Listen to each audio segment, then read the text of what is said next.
All right, we're live. Let's bring up the notes.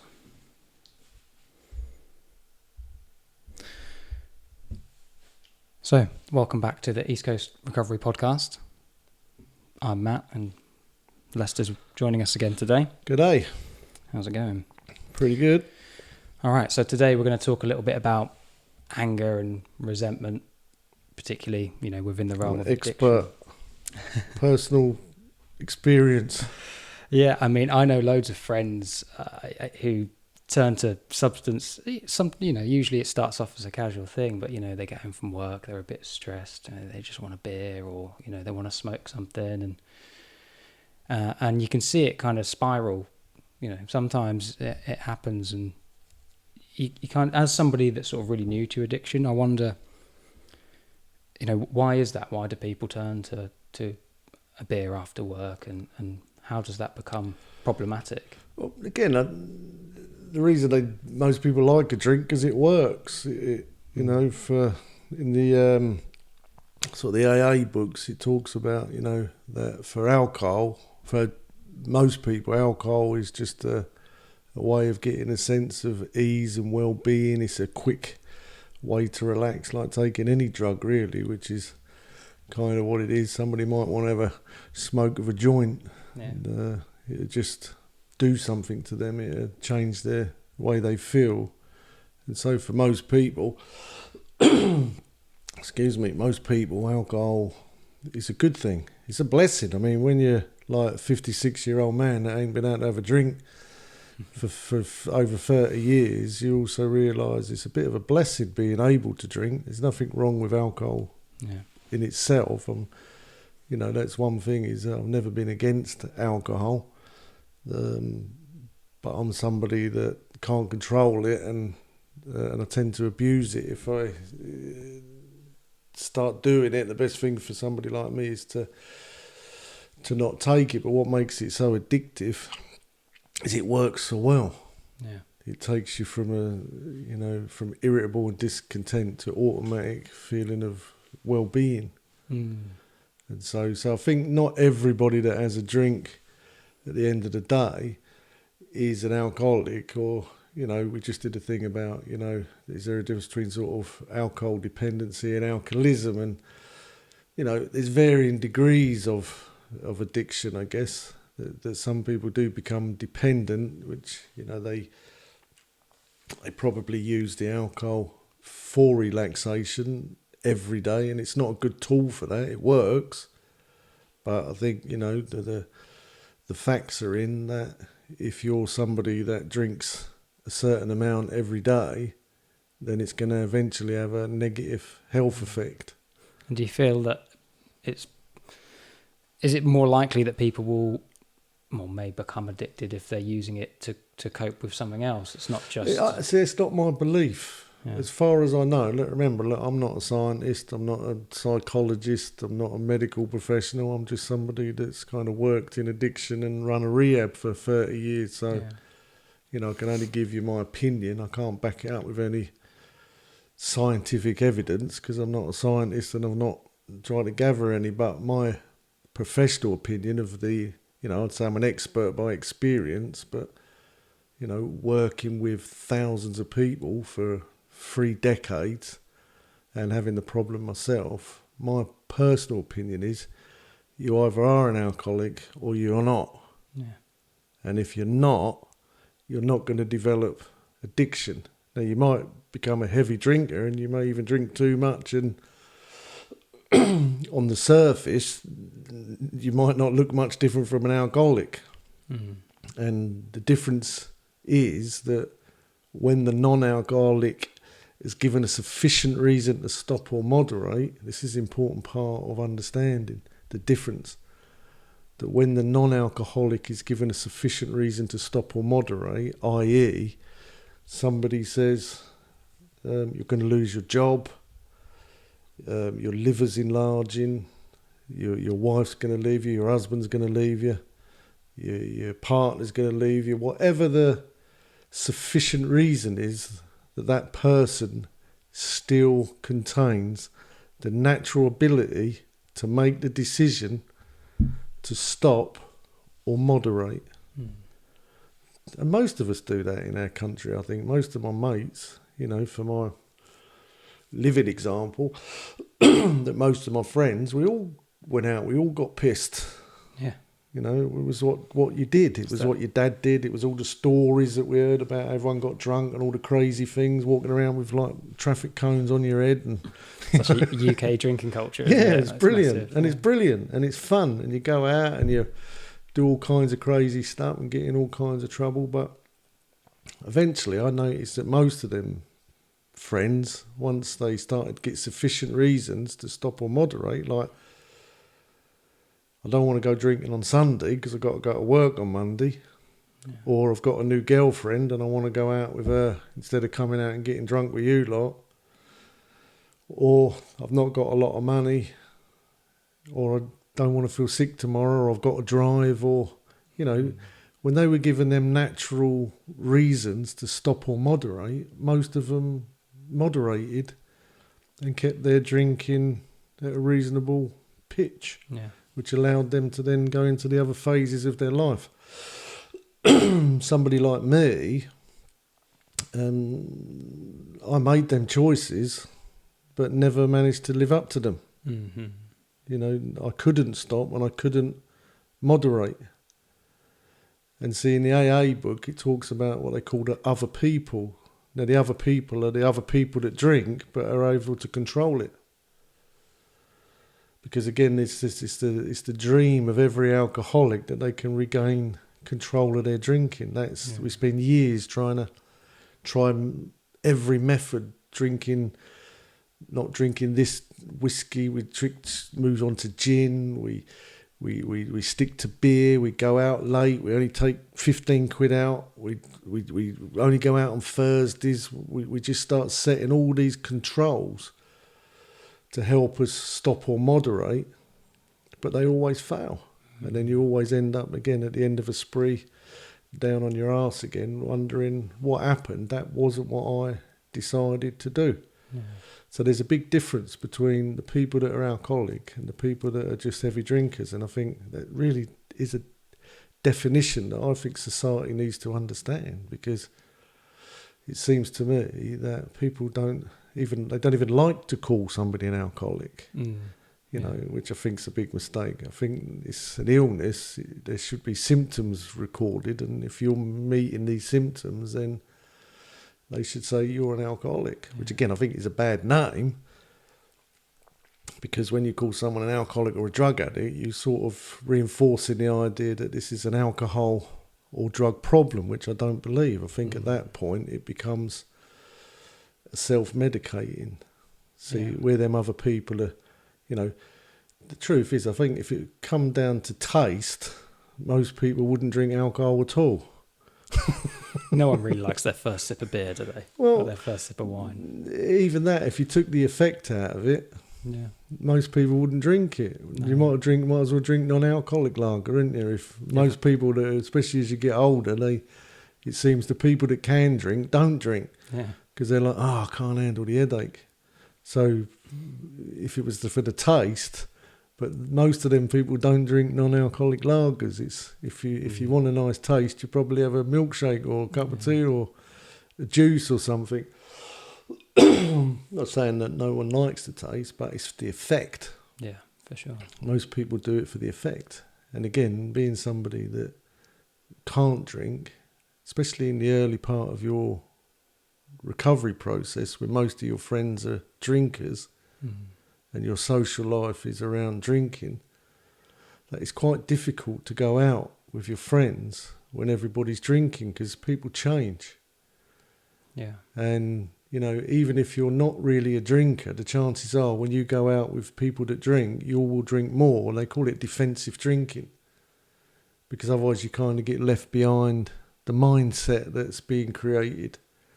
So going to a party or something where everybody's having a good drink and a good time, it can be difficult to sort of join in, especially in the early part of because it's that they wouldn't be behaving like that either if they weren't having a drink. So, but again, there's I never had a problem with people drinking, and even in them parties, you can see the parties that you go to where you get your what would you call them? They're sort of healthy, okay, sort of they're non-alcoholic people. You go to them parties and you notice the big difference that they're all having a drink, they're all having a good time, they're laughing, they're being a little bit outrageous, probably, relaxing quite a lot, and but at a certain point they all stop drinking, the coffee comes out, they all get cabs and they all go home. But when you go to a drinking party, it just keeps escalating, and then the fights break out, the crying breaks out. It's like a kids' party. Yeah. I notice when I go to kids' parties, they all turn up all shy, and then they get to eating the sugar and getting to know each other, and then it sort of reaches this peak where the fighting starts and the crying, and they all get taken home. It's a bit like that. So I think that from my point of view, you either are... I like to view it more like an allergy, that if you're born with a peanut allergy, you never know that you're born with a peanut allergy. There's no way a kid could be born with a peanut allergy and they go, your child's got a peanut allergy. There's no way of knowing that until that kid eats a peanut. Well, I suppose that's it, isn't it? You kind of don't know that you've got that, an alcoholic until you've given it a good go. And again, it's one of them things that for most people, it's like you may start off the same as everybody else, but then slowly you descend into this, crossing this line, and then the addiction is completely developed, and then you notice that the patterns of behaviour start changing, and that alcohol starts heading up to the top of your life importances, that becomes more important in relationships, more important in jobs, more important than everything, and then you find that you can't stop and you can't moderate. And really, that's the thing. If you're out there listening to this and you find that you've tried to stop and moderate and you can't, then you're probably an alcoholic or probably a drug addict. And therefore, you're probably going to need a certain kind of treatment to address that issue. You're probably not going to be able to do that without help. Yeah. So obviously it starts off great. You're going out drinking with your mates, and eventually it becomes a problem and starts to interfere with the rest of your life. And is that where the resentment starts? Is that where... Because, I see some people and they use alcohol or substances to alleviate anger, but then eventually they can just... Well, I think that's probably there to a degree. Yeah. Again, in my experience, and is that, again, there's a lot of talk from certain quarters now that addiction is caused by trauma. Mm-hmm. So therefore, if you're an alcoholic and addict, it's because you've had a trauma. Now, I don't believe that.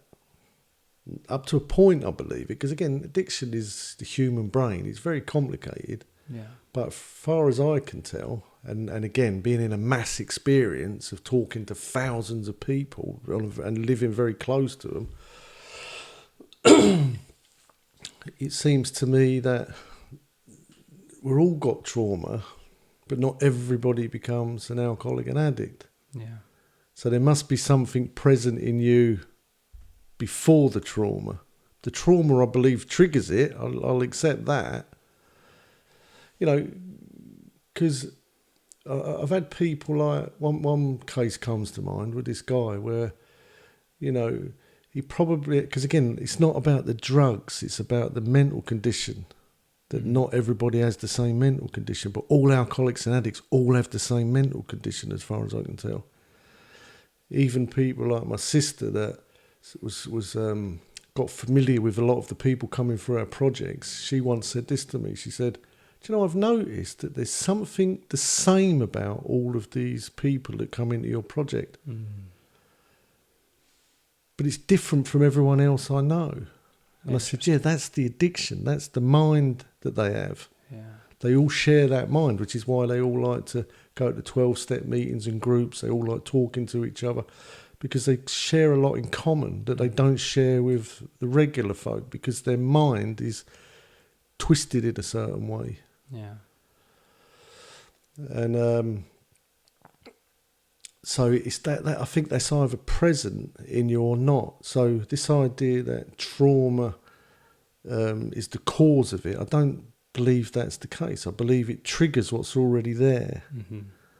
And it's so if it's not already there, it's not going to trigger. Mm. It's like trauma might make you want to drink in the same way that a stressful day at work might make you want to drink. It doesn't necessarily make you an alcoholic. I think it's like sort of trauma's like the peanut, Yeah. if you like. You've already got the allergy. The peanut just triggers the allergy, but the allergy is really the problem.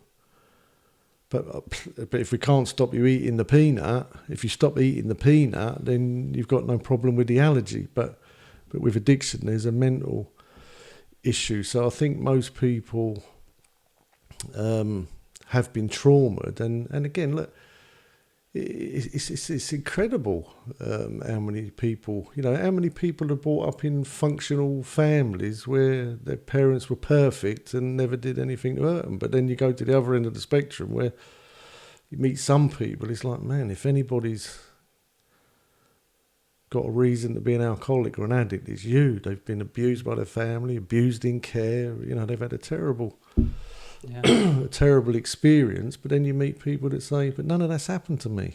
I don't even know why I'm doing it. It's like literally I can't think of anything bad. So I used to ask this question to people. I'd say, look, because again we get to do groups, and so I would say, why did you start drinking?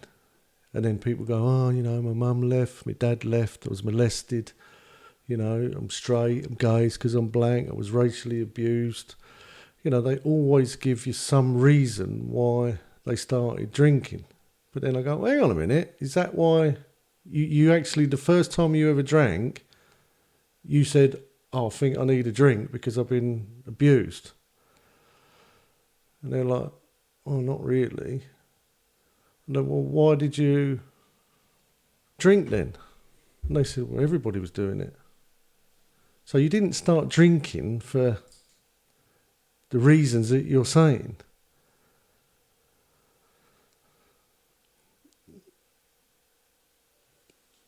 Now, the thing is, obviously, them other problems are real to people and they can cause psychological issues, but not everybody has them. Mm-hmm. But then you say to people, well, when did you first tell people that that was the reason that you were drinking? And pretty much everybody I asked said they thought about it and said, well, when somebody noticed it was a problem and they confronted me and said, you've got a problem, then they went, it's because, and give their reason. And again, I think the reason that I like to even say that, because I don't believe that's true. But a lot of the treatments are aimed at saying, well, if you got mistreated as a child and it's caused you to have psychological problems, then what we need to do is give you therapy to remove your psychological problems. Then ultimately you should be able to drink again. But see, what we've learned by... Now again, not every treatment process has been around as long as AA. That's one of the things about AA. Love it, hate it, whatever your views on it is, there's some facts about it. And some of the important facts are this. It's the longest running treatment program the earth has ever seen, globally. It's a global phenomenon. It's probably helped infinitely more people recover from addiction than anything else globally. Fact. It's not just because I'm a 12-stepper, that's what I say. There's the facts. It's the largest support network globally. It's free of charge globally. It's user-led globally. Most treatment programs would die for that resume. Yeah.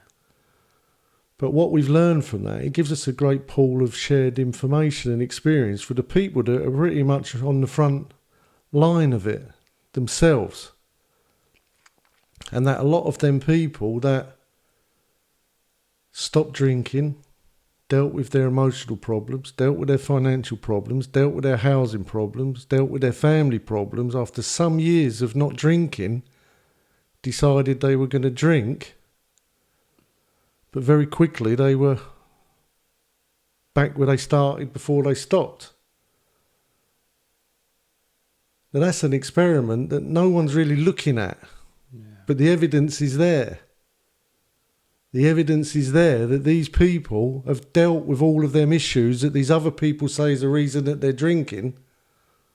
They've removed all them issues, and when they had a drink, they ended up exactly back where they started, which is an evidence that they've still got the peanut allergy.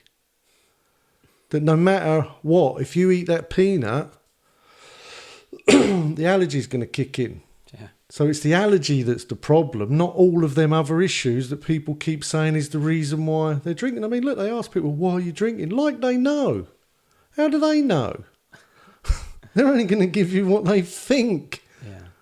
Yeah. And usually it's got to be a sob story, because that's going to elicit forgiveness and money and support from you. Yeah, they're going to want to justify it, aren't they? Well, yeah, a lot of people, oh, you poor thing. Now, again, it's like, look, I always say this to people, look, you can have the best excuse on earth to fail, but that's never going to equal success. If everyone on planet Earth agreed that you've got a good reason to fail, that will not help you succeed. But yet everybody, when you say, why are you failing? They give you this big long list of reasons. A lot of the time it's like, you know, it sort of drives me a bit nuts on the news and things like that. When they go to the people that are homeless, they say, oh, why are you homeless?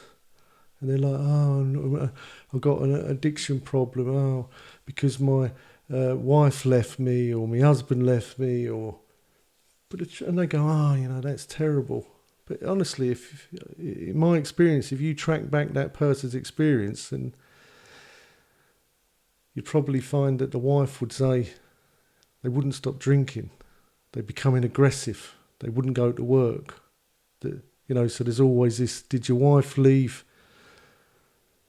Did you start drinking because your wife left, or did your wife left because you're drinking?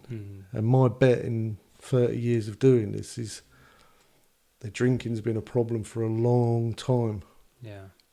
And that they've not addressed it, but they're still blaming other people for their downfall. And again, it's not the problem. That's the reason that I talk like this, to say, look, if you think that's your problem, then you're not going to find a solution, because that's not the problem. And again, like a lot of people with sort of childhood issues, it could take years for them to finally overcome them if they're willing to go in a therapeutic process. And so, you know, again, I'm sort of trying to fly the flag to say I don't think that's the problem. I think the problem exists in you before any of that happens. That stuff just muddies the water. And so a lot of the treatments that people get are not working because they're treating the symptoms, not the problem, which again, well, I don't like the word alcoholic, because it gives you an idea that alcohol's the problem, or drug addiction, because like drugs is a problem. When I think once you've reached that point, that's just the self-medication that you're trying to produce an effect in your mind that most people produce naturally, that's not present in the mind of alcoholics and addicts, which is what our programs do. Our programs kind of say, look, you're naturally missing something that most people just have. Yeah. So they always have the ability to stop or moderate, because their rational mind in that area is working right. Your rational mind in every other area may work great, but where drinking and drugs are concerned, there's something missing. It's not present in you.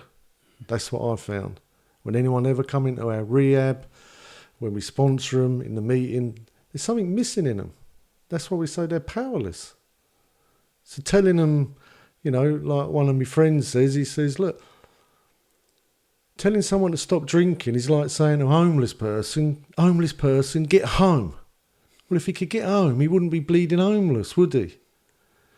There's something missing. Yeah. There's something wrong with them. And it's the same with people with addiction. It's like there's something missing that other people have. And so it's the purpose of our programs to teach them how to manually, if you like, develop that capacity, which is what we believe recovery is. It's like manually building in that ability to say no. It's like reprogramming the brain. Well, it's not a reprogram because I think they've never had that. It's actually installing some software that's not present in them. Yeah.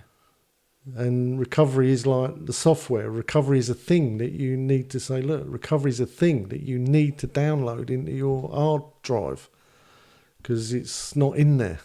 And so asking a computer to do something it hasn't got the software for is as pointless as asking an alcoholic and addict to stop drinking and using. They haven't got the software. And most recovery programs don't have the software. Yeah. They have all these good ideas about therapy and everything, but it doesn't work. And if it does work, then you're not this kind of alcoholic or addict. So we spoke, about addiction and about the peanut allergy, which I think is a fantastic way of putting it. Every time, we sit down, you kind of put it in a different way, and it just, again, as somebody who knows very little about addiction, I'm learning every day, and every time it's the same topics, but it's just, it drums it in a little bit differently each time.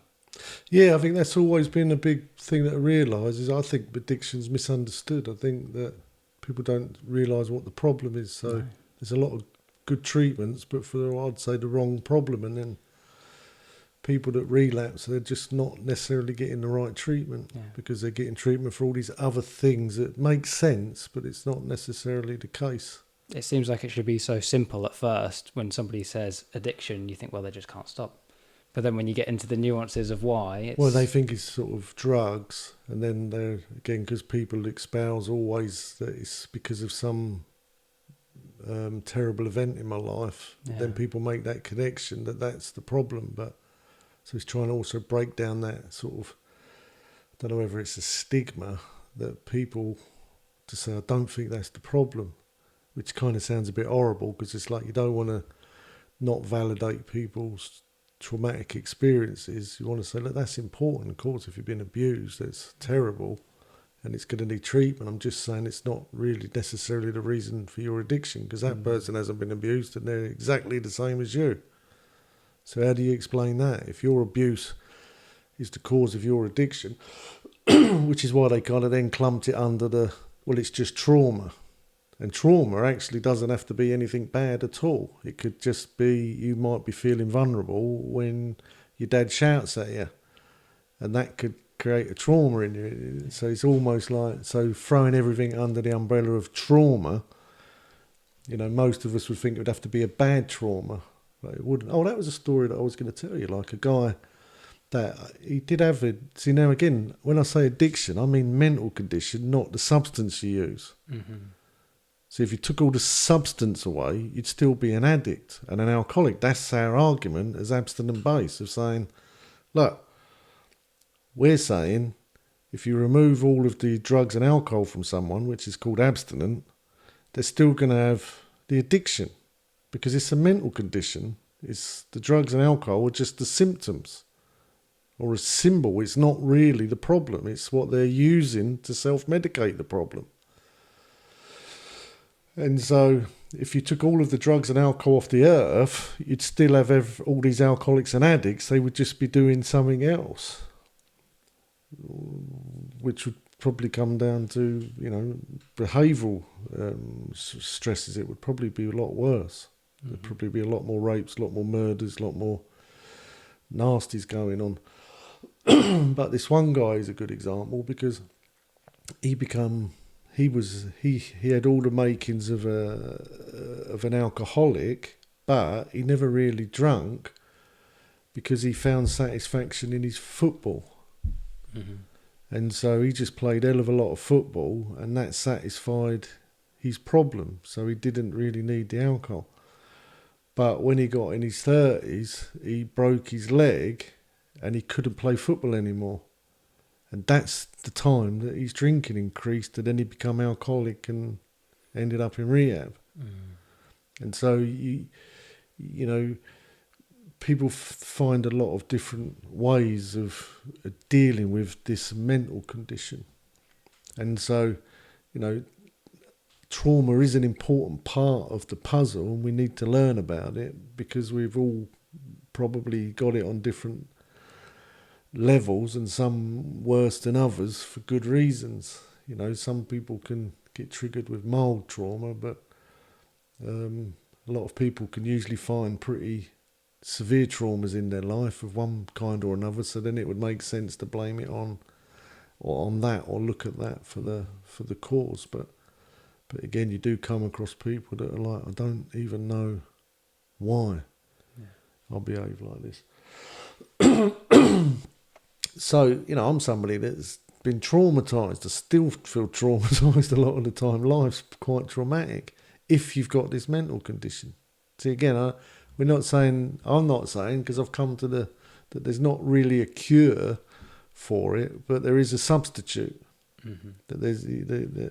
That there's a better way of getting relief from this mental condition.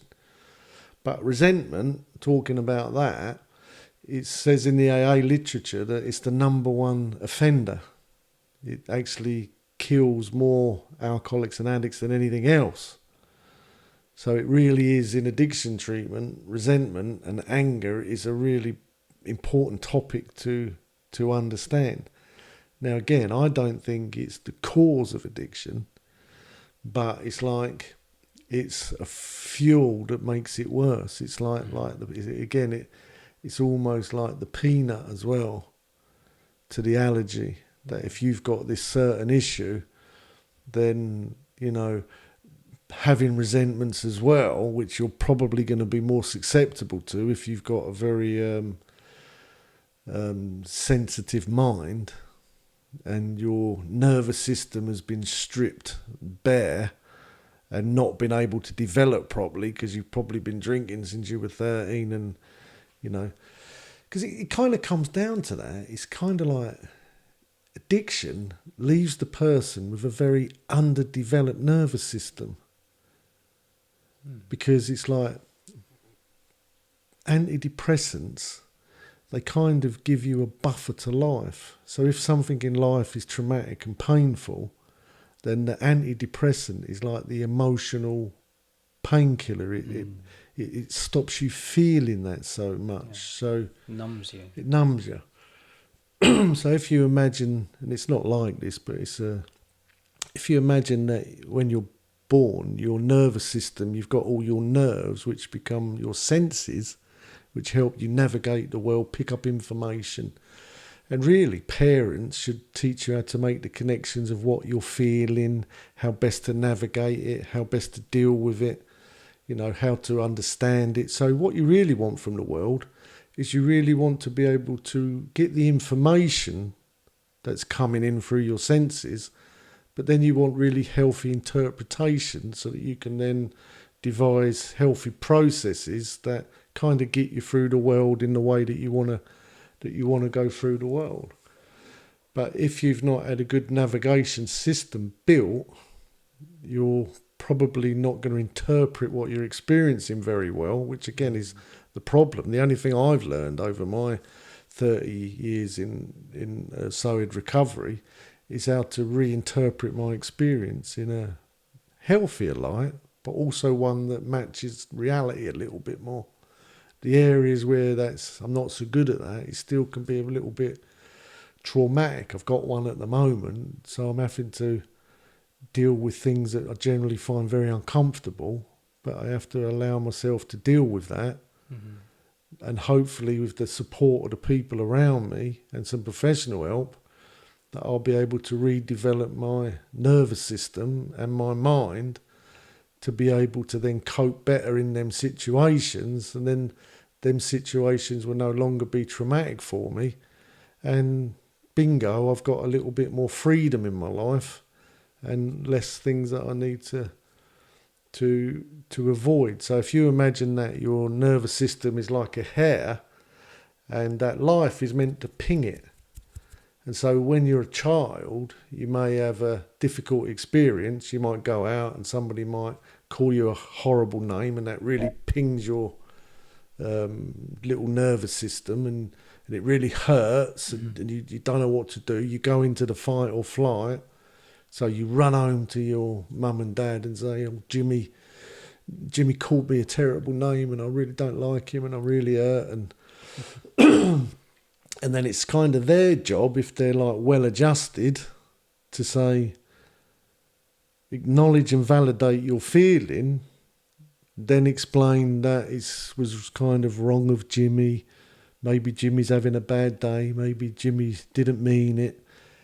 Maybe you need to go back and speak to Jimmy and tell him that he hurt your feelings, and hopefully Jimmy will say, "Oh, I'm sorry, I didn't realise that," or "I only did it because you," and then you negotiate with Jimmy, and hopefully you can build a better relationship, and then we're supposed to develop like that, which is kind of what makes human existence and relationships so complex. But it's built into us to be able to develop these skills. Mm-hmm. But while that's happening, you're building a little bit of insulation, a little bit of meat on your nervous system. Yeah. And so really where you want to get to in life is that you've got a good solid nervous system, and that when the information comes in and hits your nervous system, it gets your attention, but because it's insulated, you get all the information that you need without all the trauma and all the hurt and all the pain. Mm. But if that nervous system hasn't built insulation around it, you're going to be like a raw nerve. Yeah. So when people drink and take drugs, they're kind of stripping the insulation away. Mm-hmm. So life becomes very uncomfortable for them.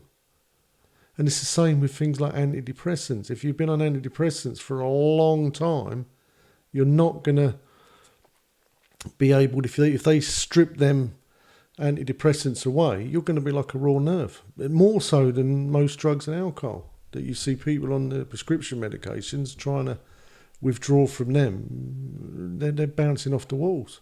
Yeah, it's very difficult. Very, very difficult. I say this, look, we can get you off heroin in 10 days.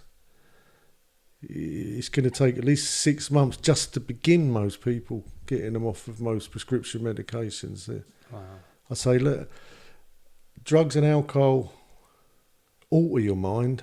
A lot of them prescription medications mutate it, because the goal of recovery is exactly that. It's getting you from stopping something or reducing it to come across that bridge. We call it the bridge to normal living. The crossing that bridge is where your nervous system is redeveloping itself. You're starting to grow natural meat on your emotions. Now, most of us can't do that on our own. Most of us need things that we call sponsors. I'm glad that I've had, and I'm blessed that I've had a lot of sponsors and older people that I could phone up. "Oh, Jimmy called me a name. I want to smash his face in." And they're like, "Look, you need to calm down a little bit." And they've helped me develop a little bit stronger emotions, but I'm still very sensitive.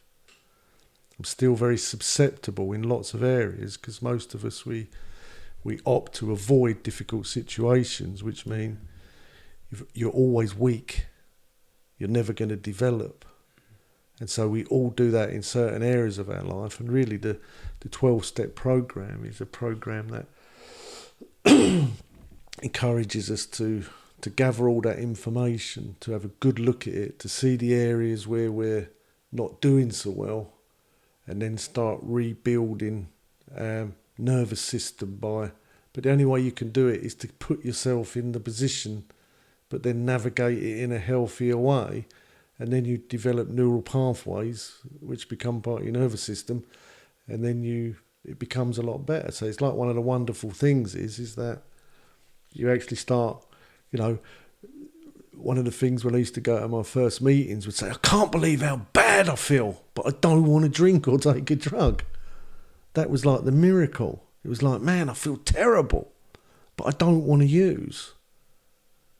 And that was like amazing to me, but that also put me in the position to be held into a place long enough to redevelop my neural pathways, which is that bridge, which becomes part of my nervous system, because whatever I'm thinking, I'm going to be feeling. So really, the only thing that I really needed to take responsibility of was this thing between my ears. This little lump of real estate between my ears was where I live. It's where you live. It's where everybody lives, between their ears. Most of our life happens between our ears. It's in our thinking. But whatever we're thinking, we're feeling. And so I had to change the way that I think. Now again, with most alcoholics and addicts, I'm very susceptible to resentment. I put my hand up. I've been a very angry person all my life. I come from an angry family. My mouth can be vicious. But I'm very easy to offend. I can see the fault in everything and everybody, at least from my set of standards. And if somebody does something, again, I wrote down some definitions of resentment, because again, resentment is the number one thing that you do not want to do if you've not got a good, strong nervous system, because it's going to beat you to death. And so resentment, we look at the resent anger. So if somebody angers you, the definitions in the dictionary were bitter indignation at having been treated unfairly, a feeling of anger because you have been forced to accept something you don't like. That's the Oxford one. A feeling of indignant displeasure or persistent ill will at something regarded as wrong, insult or injury. Now, I think most people that you meet, they've usually got a bundle of them coming out of their childhood. A lot of the time it's justified. You know, a lot of people have been mistreated by parents, let down by schools, police, blah, blah, blah, friends. You know, most people have a long list of very feasible and acceptable reasons to be angry. But even justified anger is still going to destroy you. Whether you're right or wrong makes the difference. You know, we say resentment is like drinking poison, but hoping the other person dies. So if you're going to help that person treat their addiction problem, we're going to have to get them to live free of the resentment, free from anger, which is pretty difficult when they're so susceptible to it like I am. I'm just so susceptible to being angry. It don't take much to make me angry. If I had no way of being free from it or overcoming it, I don't know if I could live on this earth without alcohol. Alcohol is my last go-to relief. Mm-hmm. It's the medication that I don't want to take because it makes things worse for me. It gives me incredible relief. Don't get me wrong. I might end up on the street pissing me pants, but I'm not going to be bothered about that until the next day because it works perfectly for me. When I take a drink, I get an immediate sense of ease and well-being, no matter how bad this world is, and no matter what condition I'm in. I feel free from the irritability and the discontent. And so resentment is it's probably one of the biggest battles that I've had in my life, and still battle with it. You know, because again, it's we do this thing in recovery called Step 4, which is where you write down all your resentments, all the things that you're angry with it. And most of us have a book of people and places and institutions that we're angry and hurt with, and that we like to rant about and rave about and complain and blame why our life's failing and why we're in the situation that we're in. And,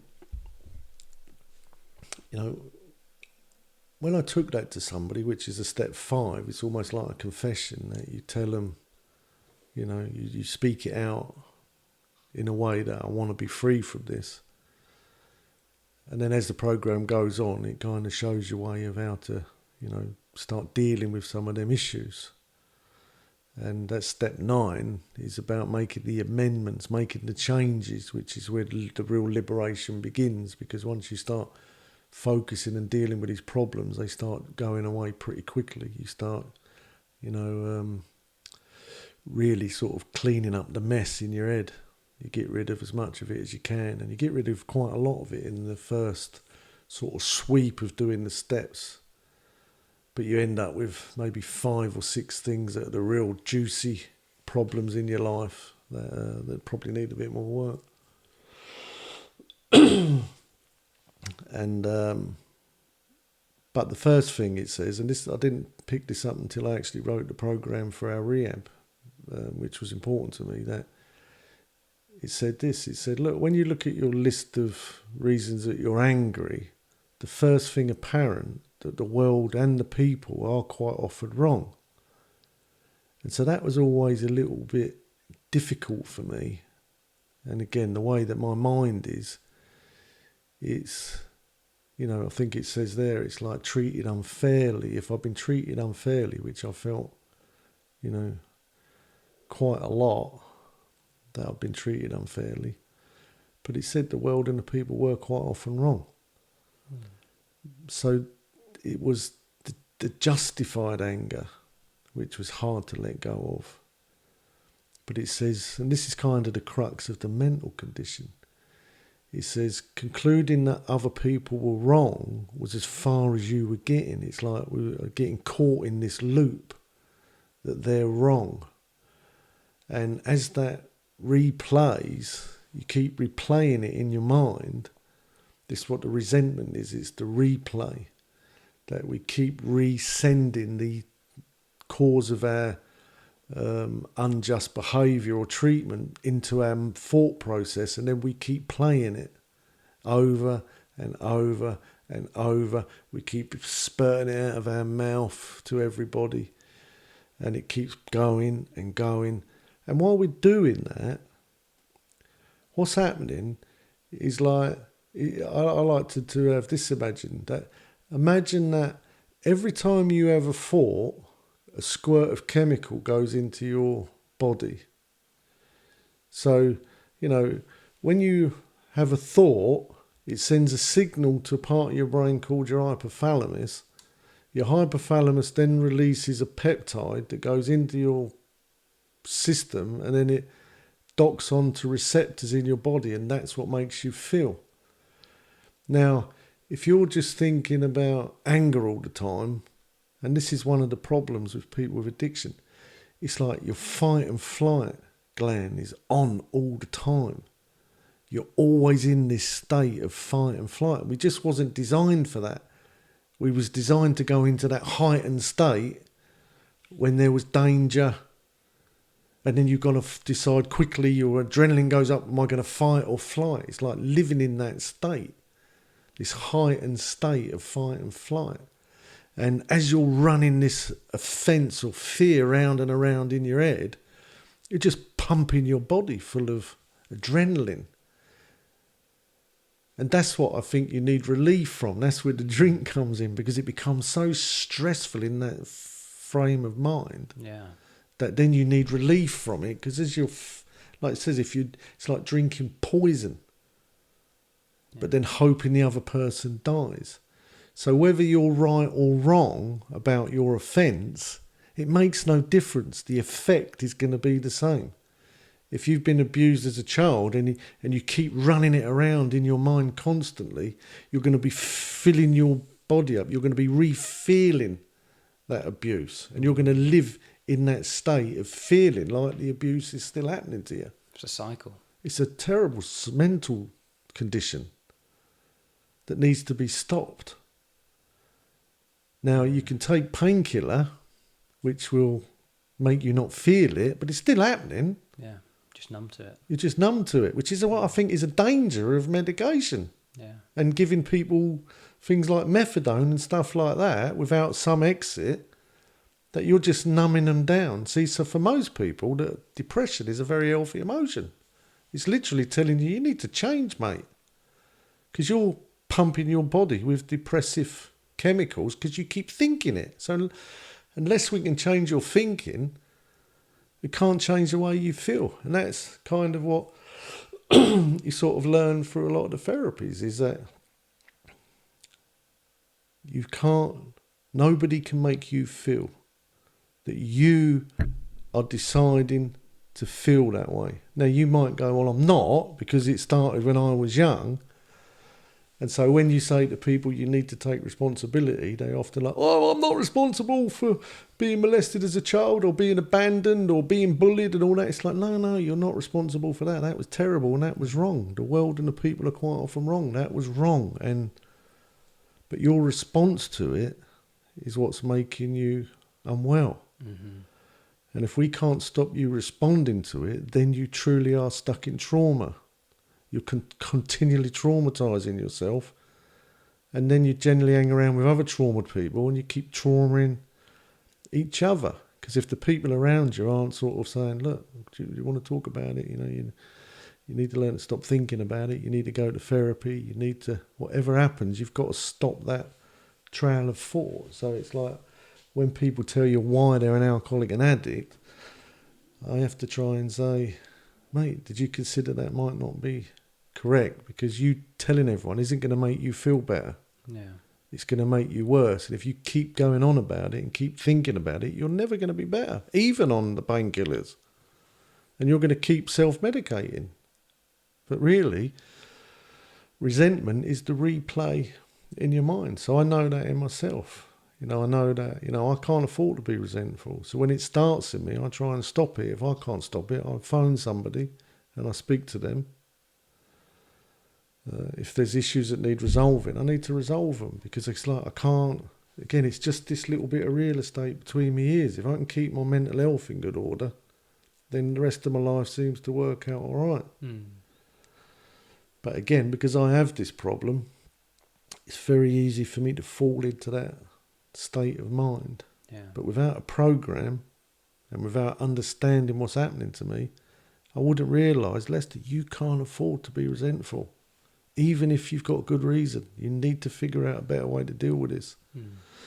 Because some of the things that it does in the body, it says resentment. This is what I got off the internet this morning. It says, look, it's bad for the body. It can cause headaches and chronic pain, insomnia, high tendency for alcohol and drug use, high blood pressure, heart attacks, strokes, skin problems, stress-related illnesses, low immune system, can trigger cancers. Wow. In the mind, it can cause depression, anxiety, exhaustion, worry, ruin relationships, make you verbally and physically aggressive, very negative, isolation, pushing people away, or they don't even want to be around you, low self-worth, constantly venting or ranting at other people, talking to yourself. It just kind of goes on. The good news is it is a treatable condition, but it is something you have to learn, and it is something that, well, certainly I have, and I still need support with it, because again, I'm still got the initial mental problem, and so I'm very susceptible to resentment. Mm-hmm. And again, the world and the people are quite often wrong, especially in times that we're living in. But I've noted in my life that relationships are very difficult with people, that they don't always necessarily live up to my expectations, but sometimes they're just plain damn wrong and nasty and hurtful. Yeah. And so, it's easy for me to go, I was wrong there. I need to forgive them. But when they're actually behaving badly, that's a lot more difficult, and you need a lot of support with that. So you can see why resentment is a number one offender that kills more alcoholics than anything else. Because it says one resentment causes hundreds of forms of spiritual disease. Mm-hmm. See, once you buy into one resentment, your mind starts collapsing into it. So when you're as acutely aware of it as somebody like me, I feel my mind change and go dark. Yeah. And then I become more attracted to the dark conversations. The stuff that comes out my mouth is terrible. Terrible. The anger I start expressing, the disdain, and it's because I'm in this dark place. Mm-hmm. But the moment I learn to let that go, my mind lightens up again, and I feel fine again. Having that awareness, being able to realise that you're in that state is probably something that a lot of people don't have, though. Well, that's what recovery is. It's saying, look, this is, your mind is closing because of these pressures. And I guess in a way you could say what really triggers addiction is stress. Yeah. You know, so all of these things cause a lot of stress. So, but it's not them, they're just triggering it off. So I think once you actually realise that your mind is closing because you've sort of bitten into a resentment, having a good program and sponsors and people around you that can support you and say, man, you need to stop that. Yeah. You know, I had great sponsors that knew, you know, whatever my protestation was, when I phoned them, they wouldn't even talk about the problem. They would say, you need to let it go. They would work on getting, once I let go, my mind would come back to my right mind, and then I could deal with the problem. Because I literally become Jekyll and Hyde. When I'm in resentment, I completely change into a different person, not a nice person. When I let go, I change back into a pretty decent person. It's like having two minds, one where I'm okay and one where I'm definitely not okay. And good addiction treatment is to try and identify them two minds and say, look, I mean, they use that analogy of like you got sort of a black dog and a white dog, and if you feed, you know, one of them's really angry and one of them's not, and it depends which one you're feeding. But I think that analogy kind of, again, it's just that realisation that whatever you think, you feel. Yeah. And I don't respond well to thinking angry.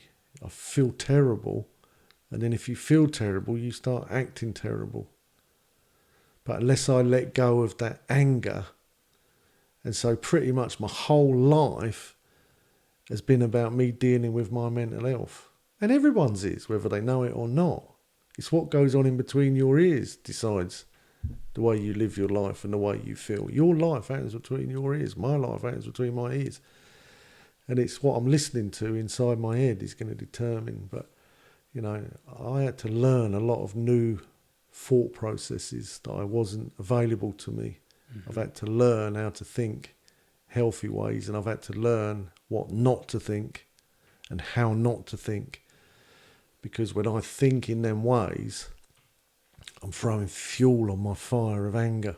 And if I keep throwing fuel on it, it's just going to get hotter and hotter. And so the first thing is like, stop throwing the fuel. You know, it's one of the things we say, look, you're digging a hole, mate. The first thing is you've got to stop digging the hole. And then we've got to figure out how to fill it in again. Yeah. So it really comes down to that. So there's so much more I could say about that, but that's kind of like the basic. I think that brings us to the end of that one. Brings us to about the end of this episode, I think. But as we can see, it's a huge topic.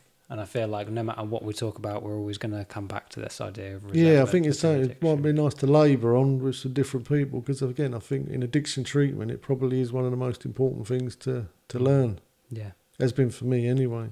Sounds like it. So I'm sure we'll come back to the topic.